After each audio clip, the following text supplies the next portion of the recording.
Hello, everybody, and welcome to the Cyber Savvy Podcast. I am your host, Mike Shelah, and the Cyber Savvy Podcast is powered by DTC. To learn more about us, go to www.dtctoday.com. And remember, at DTC, we make IT work. All right, so I am really excited for today's guest for a number of reasons. If you've been listening to the show, you know that I am a compliance nerd, and that's the next level of cybersecurity where you're following a specific framework around how you protect your business. And when I talk to potential clients, I have 4 questions that I always ask them. And I say to them, if you can answer yes to all 4 of these questions, then you don't need my help. You're doing a great job. And we're going to focus in on question number 4 today, which is, does your company have a separate and distinct cybersecurity insurance policy? And I couldn't think of a better person to have on the show to talk about that than my dear friend, Stephen Heller. Stephen, thank you for being on the Cyber Savvy Podcast. It's great to have you today. Great to have you and great to be here, and looking forward to the conversation. Yes. All right, so Stephen, as I told you in the green room, the very first piece of the show is called Business Person. You run a business, a successful cyber insurance policy business, as well as other lines of insurance. We'll get a little into that as well. But first and foremost, you are a person.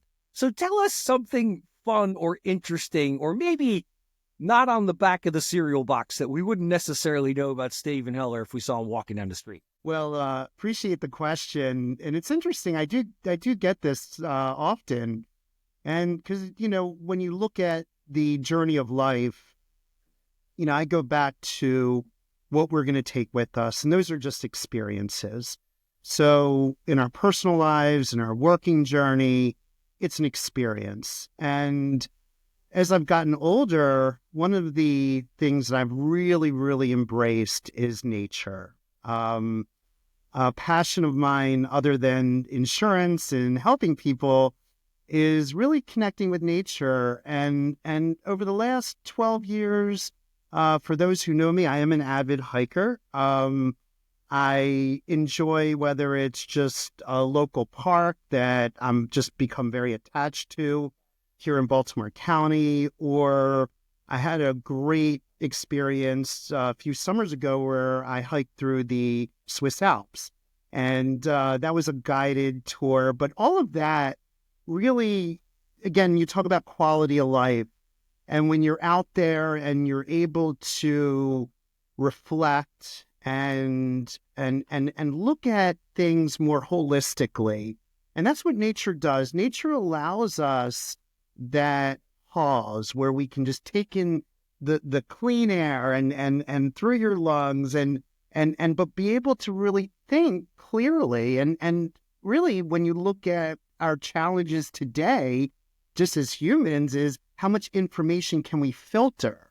And so what nature provides is really just that relief. It provides that filter to really help. And so I really enjoy it. And, just it's becoming a big part of my life. That is fantastic. I must say, I don't know if you've ever talked about that with Andrew Rose, but a friend of the show and the former host of the Cyber Savvy Podcast.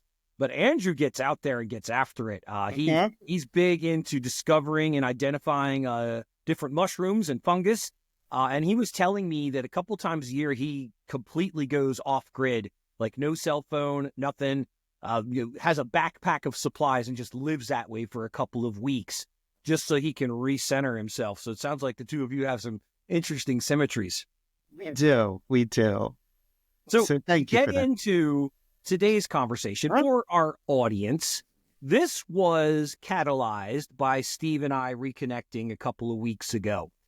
And Stephen and I met, hard to believe, about 10 years ago at a University of Baltimore event where they had asked different entrepreneurs to come in and mentor these students and just give advice and insight. And I remember one of the times that I did it, Stephen was there as an alumni, and he had been asked to participate. And fantastic event because you get to, talk with the future of our business world, and hopefully they can learn from our mistakes, but hopefully we can give them some good insights as well. So Stephen and I have been good friends for a decade now. And when we reconnected a few weeks ago, we were on that, business referral element. What are you working on? Here's what I'm working on, reconnecting.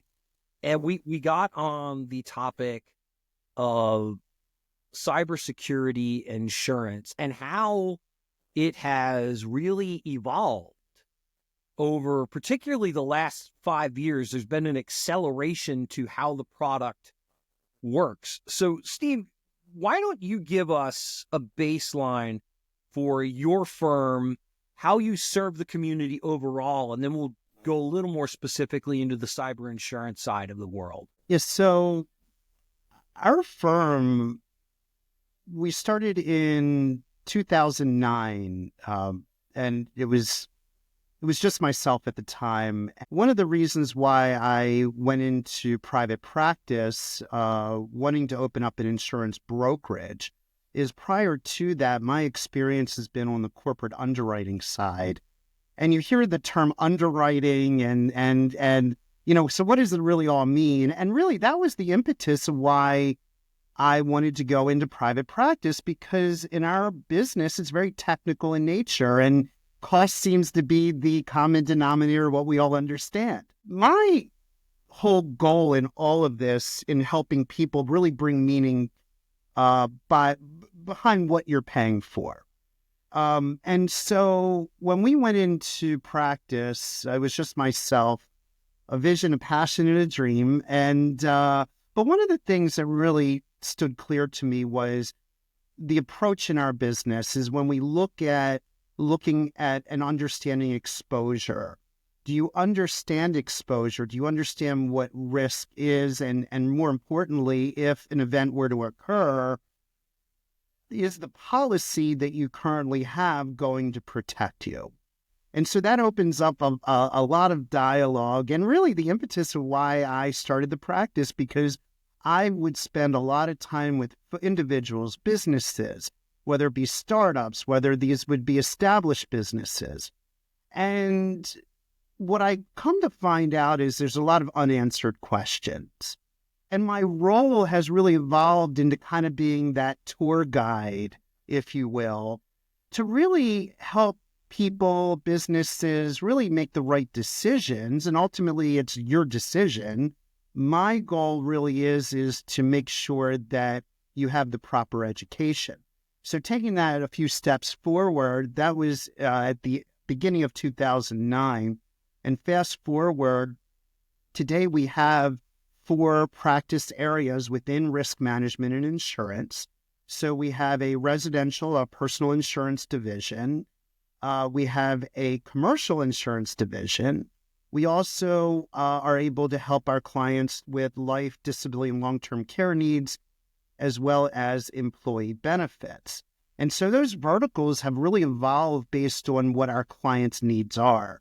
And being more of a boutique risk management independent insurance brokerage has really allowed us to become more holistic with our clients. And so for that, we've built a really nice platform. And to your point, Mike, in being in the community, a resource to be able to help individuals and businesses become better protected. And one thing, I think the common theme that I've come to understand, it's not about being overinsured. It's not being about underinsured. It's really about having the appropriate levels of coverage.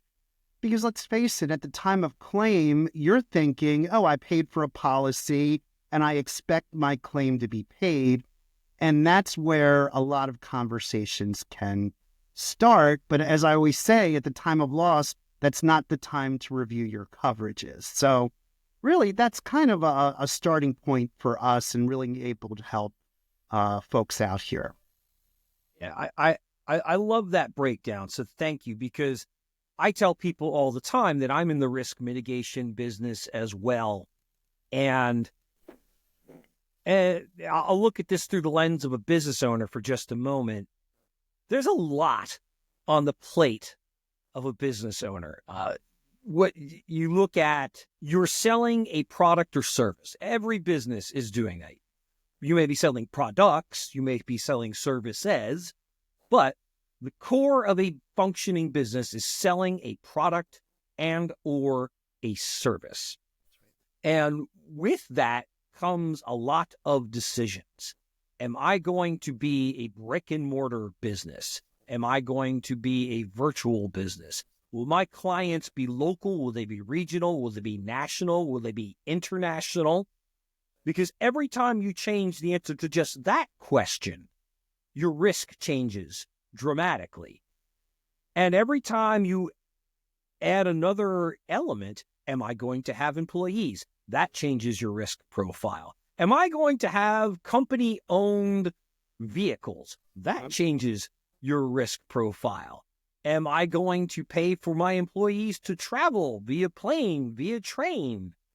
That changes your risk profile. So if I keep going, I can probably list another 100 things that every time you add that question or answer that question, it changes the risk profile. So if somebody bought one of your insurance policies 5 years ago, the needs are probably radically different than they are today, right? I couldn't agree more. I connote it to tires on a car. Over time, if it's not kept up or it's not maintained, it comes out of alignment, right? And so this is a great point, Mike, because this is what we see oftentimes. Even policies that we write in our office for clients, if there's not a proactive approach to making sure that we're keeping up with exposure, but more importantly, that we have mutual agreement from the clients that we serve that we are going to communicate around those changes, only then can we properly advise. And to your point, insurance is one of those things where, again, we connote it to expense. And I would just start to change that thinking a little bit. And it's not meant in a self-serving way. When you've worked hard for what you have and you have assets to protect and liability to protect, it's really important to view your insurance expenditure more as an investment in your business. And when you look at it like that, so, when you are looking at budgets, you're working with your financial partners, I would emphasize the fact that let's start looking at insurance as an investment. And we hope it's the worst investment you'll ever make because we don't want it to pay off. But all that being said, let's not view this as a drain on the balance sheet. Let's use this as a prerequisite to ensure our success, to make sure, because at the time of claim, that could cause more financial impact if the right plan isn't in place. Yeah, wholeheartedly agree. One of the things that we do at DTC, which I'm guessing is very much in alignment with your customers, is what we call the quarterly business review. Now, most of our customers don't want to do it. Like, I don't have time. But understand that your business changes on almost a monthly basis. So every time you hire a new employee, that changes the trajectory of your company. And from our end, that's as simple as, okay, you just hired Bill. Is Bill getting a laptop? Or does Bill need a PC? Okay, Bill's going to have credentials for his Microsoft email account. He's probably going to have credentials for software in the company. That could be accounts payable. That could be accounts receivable. That could be a CRM. That could be software that is used to service our clients. So every time you hire someone, that shifts a lot of things. And just on your end, if one of your customers hires a new employee, well, are they going to take the medical benefits that your company offers? Are they taking it for themselves? Are they taking it for them and their spouse? Are they taking it for them and their family? Are they taking the life insurance plan? Are they taking just the baseline that's offered by the company? Are they taking on Are they asking for additional? Do they want long-term disability? Do they want short-term disability? What's the value to that? Because somebody that's 25 years old is going to look at that very differently from someone that is 55 years old. And that is absolutely, correct. Because again, looking at from the lens of where we are in the life cycle, going back to, exposure, what needs to be covered today versus what we should be looking at the future. In my opinion, that just takes more proactive planning. Again, this isn't difficult, but I go back to communication being the lead on helping us on the risk management side when there are changes that may occur. You bring up some good points. And while, going back to, the business owner being one, right, Mm-hmm. it's, oh, this is just another piece of paper. And you just get caught up in this sort of just going through motions because you want to get through your day. Well, I throw caution to the wind on that, because when it comes to insurance protection and things that you are signing and attesting to, which is critical, which we'll get into, is that, is what you're attesting to the reality, or are you just signing an e-doc just to get it through your day? Very impactful if we don't truly understand the ramifications if those documents aren't represented accordingly and in acceptance with the carrier's policies. You just said the magic word, and I want to spend some time talking about it. Attestation. Because in the cybersecurity world, attestation has become a big topic. I will get a little more into that into the second segment, but I would like you to unpack that a little. And from your perspective, attestation for your customers, to me that means you're taking personal liability for the things that are in the document. And it is as simple as that. Give us your thoughts on word attestation as it applies to insurance today. Yeah, it's interesting when you procure an insurance policy, and I'll broaden this conversation and we'll drill down more in the cyber realm. It does start with an application or a questionnaire. Yeah. They don't just give it to you. They ask you a bunch of questions to know Correct. where you Correct. are. It's not like, oh, What's your risk profile? You need cyber coverage, or you need home coverage, or whatever it is. We're not just giving you a proposal, right? We are procuring information from you, the client. And that information is a testament, and it goes on record and can be reviewed at the time of claim as your word. And by the way, when every insurance application, there's all these legal disclosures on there. And so you are now having to sign that. And in the world of e-sign, which I put myself into the same equation. Have I been guilty of just clicking and signing? Well, I would just caution that take time to read what you are signing, specifically in the risk management and the insurance field, because everything starts with the application. And by the way, it ends with the application at the time of claim, because at the time of loss, what are the adjusters going to be looking at? Well, I can tell you specifically in cyber, they're going to be looking specifically on how those questions were answered. And if those questions were not answered correctly, this is where we see, and I'll, again, broaden this conversation out.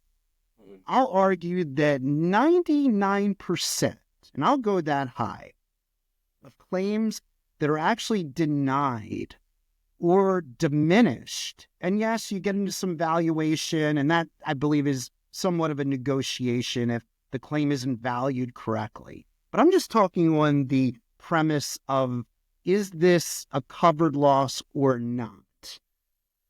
If the application, which is your testament to what you do and how you protect the carrier, And by the way, that's how they're pricing your policy based on how you're representing those answers. And at the time of claim, if that's very different, well, you may be surprised that that could be a denial of coverage if those questions aren't answered accurately. And being able to represent, because again, most carriers, if they feel that that testament is not correct or it doesn't correlate, they will what they call reserve rights. And they'll provide a reservation of rights letter. And when you receive a reservation of rights, it doesn't mean they're denying. It means that, hey, we need to look into this a little more. And so that's why I go back to where it starts and stops with the information that's being exchanged between the insurance broker, which is us, and the client. Yeah, I'll give a great example of that. There's a big box life insurance company out there that will let you sign up for their life insurance by basically answering 5 or so basic questions. But beyond a certain dollar amount of insurability, they will also ask for a medical review. So they'll ask, when was your last physical? We'd like to see the documentation of that. Do you have any pre-existing conditions? Are you a drinker? Are you a smoker? Are you 25 or are you 55? Are you married? Do you have children? Do you work at a coal mine or do you work at an office? Because all of these things impact the dollar amount that they're willing to insure you for, and equally what they will charge you for that insurance.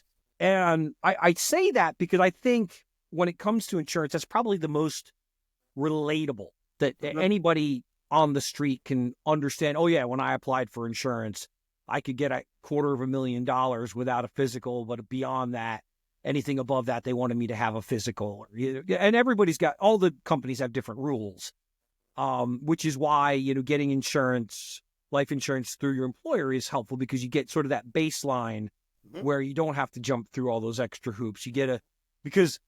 And the reason most people aren't aware is because you're now in a pool.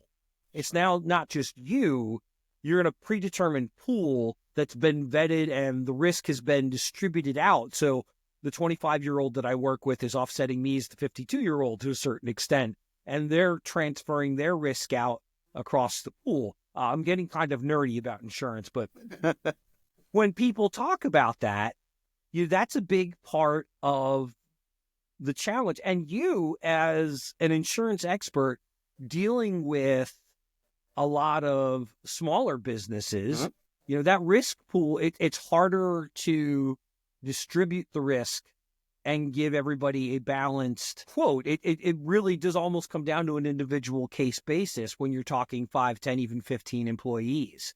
There's less of an ability to distribute the risk across the group. I would agree with that. And going back to more of the entry point, working with small business, it's really interesting because in the insurance underwriting process, and underwriting is really just, hey, let me procure information that the carrier is requesting and supporting documentation that we can adequately price your risk for the exposure. And going back to, are you really ready? I understand, hey, we don't want to pay a lot for this. That's, again, recurring theme, understand. So I think it's really important to understand what can be purchased. We talk a lot in my business about what we can't do and exclusions, conditions, and all the things that are really substantive at the time of claim. But I go back to approach being the key differentiator here. If we talk to a client that they may not check all the boxes, right? Because that happens, where we'll meet with a client and they'll say, oh, well, we don't have a firewall, or we don't have an MSP, or we don't have a particular protocol that could be based on eligibility or based on procuring a particular coverage if they don't meet a certain requirement, then I think it's also important to revert back to what we can do today. Because I do believe that, hey, we may not be able to, based on what that company or individual is doing today, we may not be able to procure all of the vital coverages. So what do we need to do to get there? And I feel that it's really important as insurance advisors, business consultants, whatever capacity that we are, that we help direct and lead businesses that if they really are interested in going back to what I was saying earlier, investing in protection, then we put the path and we create a path for them that, hey, maybe we won't be able to do anything today. Maybe we can. Maybe these are the things we can do. However, if you're willing to do X, Y, and Z, then we can move forward. So I believe that a lot of this is just educating on the process. Our biggest value that we serve the clients is, and this is the question that we're posed with, how do we attract more carriers to compete for your business? And this was a conversation we had a few weeks ago. It was an internal conversation. And this is the nice part about life in general, because there's all these revelations. It's like, wow, I never really thought about it like that. I never thought about, well, what is you hear, well, how do you differentiate yourself, or what's your value proposition? But then you come to find out is, hey, we are in a great space right now because we work with a lot of carriers. But I have to tell you that not all carriers are going to want your business. So how do we get there? And so really paving that road of saying, okay, maybe we check 9 out of 10 boxes. Great. Maybe we only check 2 out of 10 boxes. Okay, not a problem. But in order to obtain the result that you're looking for, these are the protocols. So I feel like I'm long-winded there, but just to help guide the process to a better end result. Steve, I love it. So let's wrap up this segment here today. And in our next segment, because everything you just said is applicable to the cyber insurance, and we're going to talk about that in our next conversation. But for our audience that's been listening today, what's the best way to get in touch with you and your team to engage with you? How should they go about doing that? Yes, so easy to get a hold of us. We have an easy web address, insurance@hellercoates.com. That's just our email. It's monitored all the time. My direct email is steven@hellercoates.com. And feel free to call me. My direct office line, 443-471-8614. I'm always available. And we'll make sure all of that's included in the show notes as well. Stephen Heller, thank you so much for being on this episode, and we look forward to continuing the conversation with you next episode. Wonderful. Thanks. And for our listening audience, thank you for listening to Cyber Savvy. To learn more about us, you can go to www.dtctoday.com. Cyber Savvy Podcast is powered by DTC. And remember, at DTC, we make IT work. Talk to you soon.